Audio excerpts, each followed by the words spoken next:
नमस्कार दोस्तों, आज मैं आपको मार्गशीर्ष कृष्ण पक्ष की उत्पन्ना एकादशी व्रत की कथा सुनाने जा रही हूँ। प्रेम से बोलिए विष्णु भगवान की जय हो, 11 माता की जय हो।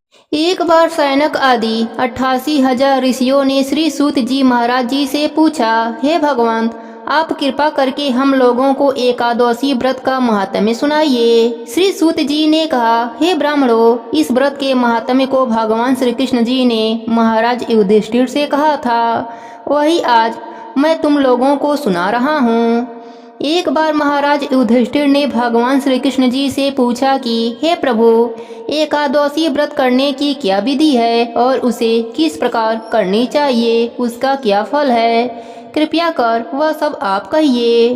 पांडु नंदन का प्रश्न सुन भगवान श्री कृष्ण बोले, हे राजन, एकादशी व्रत हेमंत ऋतु में मार्गशीर्ष कृष्ण एकादशी से प्रारंभ करना चाहिए।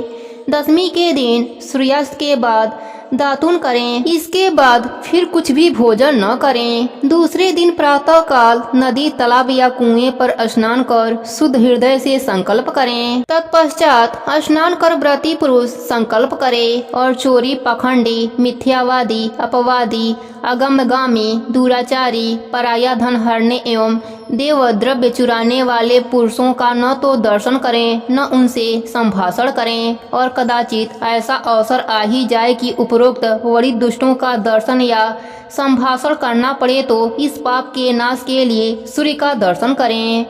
स्नान करने के पश्चात धूप, दीप एवं नैवेद्य अर्पण कर भगवान का पूजन करें।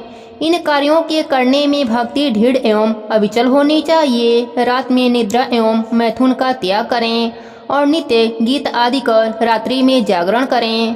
श्रद्धा भक्ति से परिपूर्ण हो ब्राह्मणों को दान दक्षिणा दें और उनको प्रणाम कर अपने भूल के लिए क्षमा याचना करें। धार्मिक सज्जनों के लिए शुक्ल पक्ष एवं कृष्ण पक्ष की दोनों ही एकादशियां समान एवं पुण्यप्रद है। अस्तु, जो भक्ति जन नियम अनुसार दोनों एकादशियों का व्रत करते हैं उनको जो पुण्य फल मिलता है, शुद्ध तीर्थ में स्नान कर भगवान का दर्शन करने का पुण्य फल उनके 16वें अंश के समान भी नहीं होता। व्यतिपात योग में संक्रांति में सूर्य एवं चंद्र ग्रहण के समय में कुरुक्षेत्र में स्नान करने का जो फल होता है वह सब एकादशी के व्रत करने वालों को अनायास ही प्राप्त हो जाता है, अथवा अश्वमेध यज्ञ करने से 100 गुना अधिक पुण्य फल प्राप्त होता है। 1000 तपस्वियों को 7000 वर्ष भोजन कराने का धर्म पुण्य प्राप्त होता है। वेद, वेदांग तथा पुराण एवं सहस्त्र गोदान का जो फल प्राप्त होता है, 10 ब्राह्मणों के भोजन कराने के पुण्य के फल के 10 गुना अधिक पुण्य फल एक ब्रह्मचारी को भोजन कराने में होता है,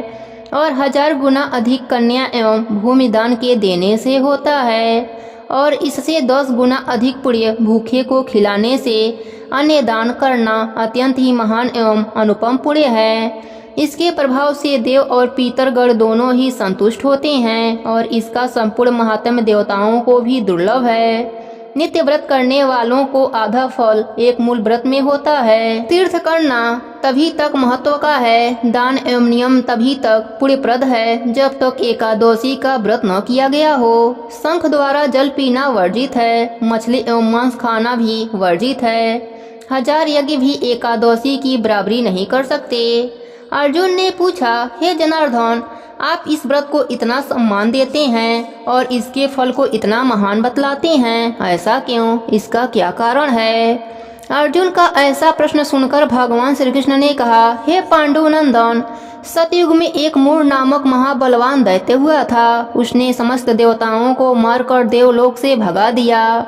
देवराज इंद्र मूर के डर से इधर उधर मारे फिरने लगे। अंत में महान दुख से पीड़ित हो सब देवताओं को साथ ले भगवान शंकर के वहां कैलाश पर्वत पर जाकर उनकी अनेकों प्रकार से विनय कर अपने दुख गाथा उन्हें सुनाई और कहा, प्रभु, अब कृपा कर ऐसा कोई उपाय बतलाइए जिससे देवताओं सहित मैं इस महान विपत्ति से मुक्त हो जाऊं। देवराज इंद्र की ऐसी बातें सुनकर भगवान शंकर ने कहा, देवराज, आपको भगवान विष्णु जी के शरण में जाना चाहिए क्योंकि वही सबके संकटों को हरने वाले हैं। भूतपति भगवान शंकर की ऐसी वाणी सुन देवराज इंद्र देवताओं सहित भगवान विष्णु जी के लोक को गए वहां जाकर क्या देखते हैं कि भगवान विष्णु शंख चक्र गदा पद धारण किए हुए शेष सैया पर शयन कर रहे हैं और श्री लक्ष्मी जी उनकी चरण सेवा कर रही हैं। ऐसे भगवान वासुदेव को अवलोकन कर इंद्र महान आनंदित हुए और देवताओं सहित नतमस्तक हो स्तुति करने लगे। हे देवाधिदेव, आपको नमस्कार है। हे दैत्य विनाशक मधुसूदन पुंडरीकाक्ष, हम लोगों पर दया कीजिए। हे प्रभु, दैत्यों के भय से भयभीत हो यह समस्त देवता मेरे साथ आपके शरण में आए हैं। इनकी रक्षा कर इन्हें अभय कीजिए, क्योंकि आप ही जगदाधार, जगत को उत्पन्न करने वाले, पालने वाले एवं संहार करने वाले हैं तथा गो द्विज और देवों के हितकारी हैं। हे प्रभु, क्षिति जल पावक गगन और समीर सब आप ही हैं, क्योंकि आप ही संसार के रचयिता हैं। कहने का तात्पर्य यह है कि समस्त विश्व सर्वव्यापक निर्गुण एवं सगुण आप ही हैं। आपकी इच्छा के बिना एक पत्ता भी नहीं हिल सकता। भगवंत, आप घट घट व्यापी अनादि अगम्य एवं अतुल बलशाली हैं। आप अशरण शरण दीन हितकारी हैं। आप अनाथों के नाथ, सदैव अपने भक्तों के साथ हैं। हे भगवंत, अब आपके बिना हमें त्राण देने वाला और कोई नहीं है। त्राहि माँ, त्राहि माँ, त्राहि माँ, रक्षा करो प्रभु, रक्षा करो। हम लोग आश्रयहीन कटी हुई गड्डी के समान इधर उधर मारे मारे फिरते हैं। अस्तु हमें अभय दान दीजिए। देवराज इंद्र सहित देवों की इस प्रकार विनय सुन भगवान विष्णु प्रसन्न हो गए और उनसे बोले, राजन, क्या बात है, आप लोग इतने भयभीत क्यों हैं? आप लोगों को किसने सताया है? आप समस्त वृत्तांत मुझसे कहिए और भय को त्याग कर निर्भय हो जाइए। भगवान विष्णु को सदैव देख देवराज इस प्रकार कहने लगे, भगवंत, पूर्व काल में ब्रह्मवंश उत्पन्न एक नाड़ी जंघा नाम का महाबलशाली दैत्य था और सभी देवताओं को महान कष्ट देता था। उसी का पुत्र अब जिसका नाम मूर है और जिसकी राजधानी चंद्रावती है, अपने पिता से भी महाबलवान है। अपने अनुपम बल और अलौकिक तेज के कारण संपूर्ण विश्व पर विजय कर देवताओं को देवलोक से निकाल दिया है और सभी देवताओं का स्थान स्वयं ही ग्रहण कर लिया है। भगवंत, इंद्र, वरुण, यम, कुबेर सब कुछ वही है और आज व्योम पर प्रखर मार्तांग के समान त्रिलोकी को तपा रहा है। अस्तु, अब आप हम सब देवताओं पर परम अनुग्रह कर उस दुर्दनीय दैत्य का संहार कीजिए और हम शरण में आए हुए देवताओं की रक्षा कीजिए। भगवान विष्णु इंद्र के मुख से उसका अत्याचार सुन क्रोधित होते हुए रोष पूर्वक इंद्र से बोले, देवराज, घबराओ नहीं, शीघ्र ही मैं उस दुष्ट का संहार करूंगा। अतएव अब तुम सब लोग एकत्रित हो चंद्रवती नगरी पर आक्रमण कर दो और सदा मुझको अपने समीप समझकर रंच मात्र भी भय न करो। भगवान की ऐसी आज्ञा पाकर देवराज इंद्र ने देवताओं को साथ ले चंद्रावती नगरी को आ घेरा। समाचार पाकर दैत्यराज मूर भी अपनी सेना ले उनसे युद्ध करने लगा। देखते ही देखते महाभयानक युद्ध होने लगा और देवता लोग उसकी विकट मार को सहन नहीं कर सके और भागने लगे। दैत्यों ने भागते हुए देवताओं को मारने की इच्छा करके उनका पीछा करना चाहा, परंतु उसी समय भगवान विष्णु शंख चक्र गदा एवं पद धारण किए हुए वहां आते दिखाई पड़े। उनको देखते ही सबके सब उन्हीं के ऊपर टूट पड़े। भगवान विष्णु ने भी अपने दिव्य शस्त्रों द्वारा राक्षसों का संहार करना आरंभ कर दिया। यद्यपि भगवान विष्णु के दिव्य अस्त्रों द्वारा दैत्यों का अनवरत संहार हो रहा था, तथापि दैत्यराज मूर निश्चल और वीरता पूर्वक संग्राम भूमि में युद्ध करता रहा। भगवान विष्णु के दिव्य एवं तेजवान अस्त्र भी दैत्यराज के शरीर पर लग लग कर व्यर्थ होने लगे। अपने अस्त्रों को असफल होता देख भगवान विष्णु को अत्यंत क्रोध हुआ और उन्होंने अस्त्र शस्त्रों को एक ओर फेंक उससे लिपट गए और मल्ल युद्ध करने लगे, परंतु अत्यंत परिश्रम करके भी वे दैत्यराज को पराजित न कर सके। तब भगवान बहुत थक गए। तब वह बद्र आश्रम की ओर चले गए और वहां जाकर वह जीर्ण हो गए। तब एक गुफा देख उसमें प्रवेश कर गए। इस गुफा का नाम हेमवंती था। भगवान विष्णु वहां जाकर सो गए। पीछा करता हुआ दैत्यराज मूर भी वहां पहुंचा और भगवान विष्णु को वहां निर्भय सोता देख उन्हें मारने के लिए आगे बढ़ा कि दानवों के परम शत्रु विष्णु को मारकर दानवों को सदा के लिए निष्कंटक बना दूं। उसी समय भगवान विष्णु जी के शरीर से दिव्य अस्त्रों को धारण की हुई एक स्त्री उत्पन्न हो गई और आगे बढ़ दैत्यराज से युद्ध करने लगी। दानवराज उस स्त्री का अस्त्र संचालन देख चकित हुआ और सोचने लगा कि रुद्र के समान पराक्रम वाली यह उग्र रूपधारणी स्त्री को किसने उत्पन्न किया है, जिसके बाण इंद्र के वज्र से भी भीषण और सांघातिक हैं। मुहूर्त मात्र में ही उस कन्या ने दानवों की विकराल सेना को नष्ट कर डाला। तब दानवराज ने अत्यंत वेग पूर्वक आक्रमण किया, परंतु उसने दानवराज के समस्त अस्त्र बेकार कर उसे एकदम विरत कर दिया।